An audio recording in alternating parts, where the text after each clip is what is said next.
इतिहास में ऐसे महान शासकों की कमी नहीं जिनके नीति कौशल से समाज की दिशा और दशा दोनों बदल गई और इसलिए वे आज भी लोगों के दिलों में राज करते हैं। लेकिन दुनिया के इतिहास में ऐसे भी राजा हुए हैं जिन्होंने अपनी अय्यासियों के कारण अपने साम्राज्य की लुटिया डुबो दी। आज हम आपके लिए लाए हैं ऐसे ही 4 हवस के पुजारी अय्यास राजाओं की कहानी जिनकी अय्यासी की वजह से उनकी सल्तनत की नैया डूब गई। नंबर 4, महाराजा भूपेंद्र सिंह। दुनिया में कई ऐसे राजा महाराजा हुए जो अपने अय्यास और रंगीन मिजाज के लिए आज भी जाने जाते हैं और सालों बाद भी उनकी चर्चा होती रहती है। ऐसे ही एक राजा थे पटियाला के रियासत के महाराज और पंजाब के मुख्यमंत्री कैप्टन अमरिंदर के दादा महाराजा भूपेंद्र सिंह, जो अपने रंगीन मिजाज के लिए काफी मशहूर हुए। कहा जाता है कि महाराजा भूपेंद्र सिंह ने पटियाला में रंगरलियों का महल बनवाया था, जहां लोग बिना कपड़े के ही प्रवेश कर सकते थे। बता दें कि ये जानकारियां महाराजा भूपेंद्र सिंह के दीवान जर्मनी दास द्वारा लिखे गए किताब महाराजा के हवाले से ली गई है। इतिहासकारों और जानकारों के अनुसार महाराजा की 10 अधिकृत रानियों के साथ साथ कुल 365 रानियां थीं। इन रानियों की सुख सुविधा का महाराजा भरपूर ख्याल रखते थे। रानियों के स्वास्थ्य की जांच के लिए डॉक्टरों की एक टीम भी इन महलों में ही रहती थी। उनकी इच्छा के मुताबिक उन्हें हर चीज मुहैया कराई जाती थी। किताब के हवाले से बताया जाता है कि महाराजा भूपेंद्र सिंह की 10 पत्नियों से 83 बच्चे हुए थे, जिनमें 53 ही बच सके। ऐसे में इस बात को लेकर इतिहास में कई तरह की कहानियां बताई जाती हैं कि महाराजा कैसे अपनी 365 रानियों को संतुष्ट रखते थे। कहा जाता है कि महाराजा पटियाला के महल में रोजाना 365 लालटेनें जलाई जाती थी। हर लालटेन पर उनकी अलग अलग रानियों का नाम लिखा होता था। जो लालटेन सुबह पहले बुझती थी, महाराजा उस लालटेन पर लिखे रानी के नाम को पढ़ते थे और फिर उसी के साथ रात गुजारते थे। महाराजा ने महल के बाहर एक स्विमिंग पूल भी बनवाया था, जो इतना बड़ा था कि उसमें 150 मर्द और औरतें एक साथ नहा सकते थे। तब यहाँ शानदार पार्टियों का आयोजन किया जाता था। पार्टियों में खुलेआम रंगरलियां चलती थी। उन पार्टियों में शरीक होने के लिए महाराजा अपनी प्रेमिकाओं को बुलाते थे। वे सब महाराजा और उनके कुछ खास मेहमानों के साथ तालाब में नहाती थी। कहा जाता है कि पटियाला पैग भी दुनिया को महाराजा भूपेंद्र सिंह की ही देन है कि महाराजा भूपेंद्र सिंह के पास 2930 हीरे के नेकलेस थे, जिसमें दुनिया का 7वां सबसे बड़ा हीरा भी जड़ा हुआ था। इस नेकलेस का वजन लगभग 1000 कैरेट था, जिसकी कीमत उस समय 166 करोड़ थी। Number 3, general Gaddafi.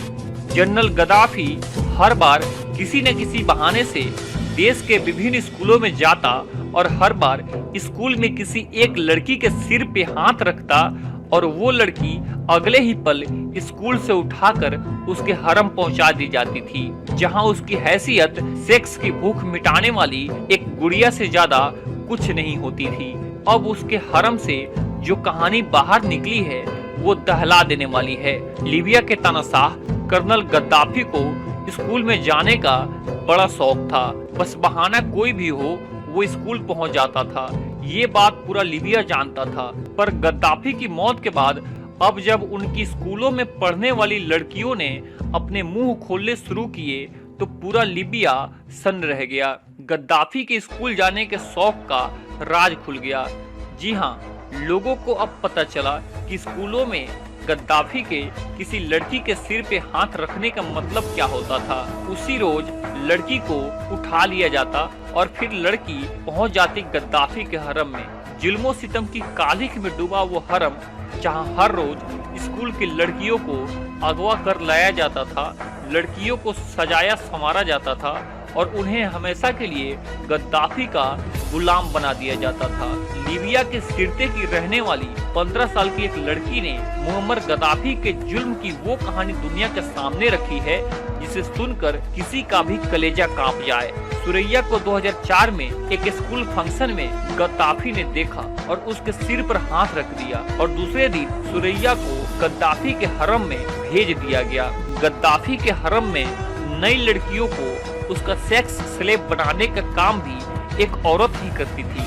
जी हाँ, गद्दाफी ने ये काम अपने एक राजदार मुबारका नाम की औरत को सौंपा हुआ था। मुबारका इन मासूम बच्चियों को अश्लील फिल्में दिखाने का काम करती थी। जो लड़कियां ऐसे करने से इनकार करती उन्हें खौफनाक सजा दी जाती थी।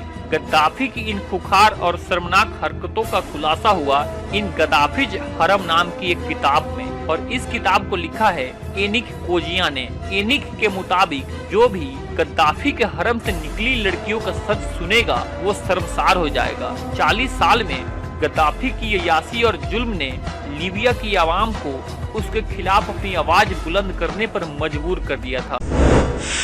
नंबर 2, नवाब कल्ब अली खान। नवाबों के किस्से तो आपने अक्सर सुने ही होंगे, लेकिन एक बड़े ही अजीबोगरीब नवाब का किस्सा सुनकर आप हैरान हो जाएंगे। आपको बता दें कि यह किस्सा सच है और इसके प्रमाण आज भी रामपुर में मौजूद हैं। दरअसल उत्तर प्रदेश के रामपुर नामक एक जिले में एक नवाब कल्ब अली खान थे, जिनके बारे में बड़ी ही अजीबोगरीब बातें सुनने को मिलती हैं। नवाब कल्ब अली खान के बारे में कहा जाता है कि यह नवाब बेहद ही वासना लिप्त था।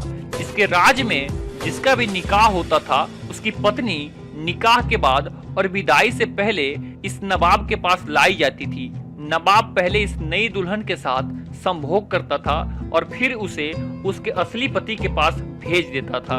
कहा जाता है कि इस नवाब को कभी सेक्स के दौरान संतुष्टि नहीं मिलती थी। नवाब की कुछ नग्न तस्वीरें आज भी रामपुर में रखी हुई हैं, जो इन सब बातों का प्रमाण है। नंबर 1, मोहम्मद शाह रंगीला। मोहम्मद शाह रंगीला मुगल इतिहास में पैदा होने वाला अकेला ऐसा बादशाह है जिसके शासनकाल में सल्तनत डावाडोल थी और दिल्ली दरबार शराब और शबाब के रंग में सबसे ज्यादा चूर था। रंगीला मुगल 17 साल की उम्र में 27 सितंबर 1719 को 12वें मुगल बादशाह के रूप में गद्दी पर बैठा। उसने कुल 28 साल 202 दिनों तक सत्ता संभाली और 45 साल की उम्र में 26 अप्रैल 1748 को इस रंगीले बादशाह की मौत हो गई। मोहम्मद शाह रंगीला ने मुगल दरबार में औरंगजेब के वक्त से शराब और नाच गाने पर लगे प्रतिबंध को हटाया था। रंगीले मुगल ने एक तवायफ कुदसिया बेगम से शादी की थी, जिसकी वजह से शाही खानदान के अन्य सदस्यों की आंखों में खटकने लगा था।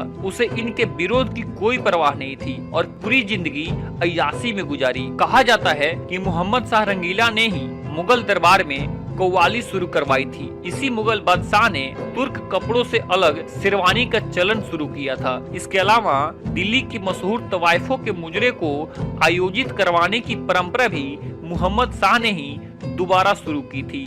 ये और बात है कि जिस वक्त मोहम्मद शाह शराब और शबाब के रंग में मशगूल था, उसी दौर में नादिर शाह ने दिल्ली को लूटा था। इतिहास में दर्ज है कि मोहम्मद शाह रंगीला आखिरी बादशाह था जो कोहिनूर हीरे से सजे तख्त ए ताउस पर बैठता था। बाद में उसे नादिर शाह अपने साथ ईरान लेकर चला गया था। रंगीला के मुगल हरम में खूबसूरत औरतों की कमी नहीं थी।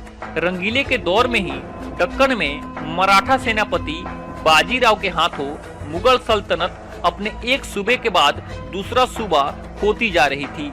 दिन रात सुरा और सुंदरी के आगोश में डूबे हुए इस बादशाह को अपनी सल्तनत की कोई परवाह न थी। इसीलिए 28 वर्षों के शासनकाल के दौरान बंगाल, अवध, गुजरात और हैदराबाद के मुगल सूबेदारों ने रंगीले मुगल के दौर में ही अपनी अलग सल्तनतें खड़ी की थी। किसी भी दौर में इंसान के लिए, वह चाहे राजा हो या कोई साधारण आदमी, सत्ता का नशा दूसरे किसी भी नशे की तरह ही होता है। जब चढ़ता है तो कुछ दिखाई नहीं देता, इंसान खुद को खुदा समझ लेता है और यह नशा तब और भी खतरनाक हो जाता है जब वासना का नशा भी इसके साथ जुड़ जाए।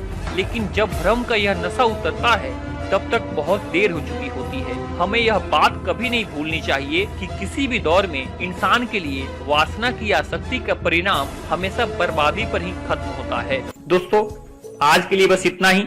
अभी तक अगर आपने हमारे चैनल को सब्सक्राइब नहीं किया है तो प्लीज हमारे चैनल को सब्सक्राइब करें और हमारा हौसला बढ़ाएं, ताकि आगे भी इसी प्रकार की रोचक और रहस्यमयी वीडियो हम आपके लिए लेकर आते रहें। मिलते हैं हम अपनी अगली वीडियो में, तब तक के लिए धन्यवाद।